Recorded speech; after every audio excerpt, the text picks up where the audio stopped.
James Bond has had unparalleled success as a cinematic character, but how does he fare as a literary one?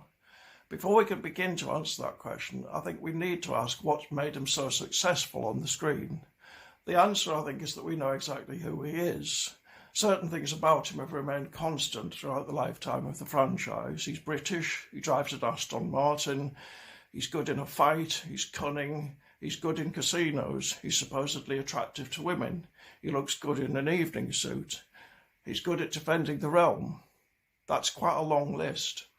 I'm not sure how many of those the literary version ticks.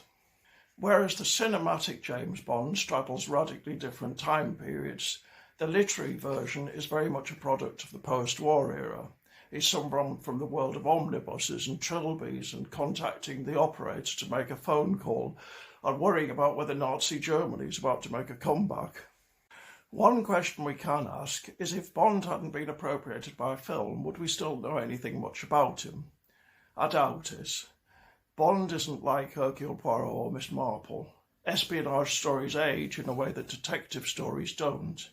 In order to know what motivated Bond in Moonraker, for example, one has to know something about post-war British anxieties. More importantly, one has to care. Moreover, Ian Fleming's writing is uneven. The opening paragraphs of Casino Royale are good, and there's a good description of Bond's depression in You Only Live Twice, but there are also weaknesses. The sex scene in From Russia with Love comes to mind. Leslie Charteris as the Saint was at least equally good as a literary character, and he's long gone, though he keeps trying to make a comeback. Of course, there are lots of die-hard Bond fans out there who claim that all of Fleming's writing was of the highest quality. But I wonder how many of them were lured to the books by the films. I don't think the books matter much anymore. I think the films matter.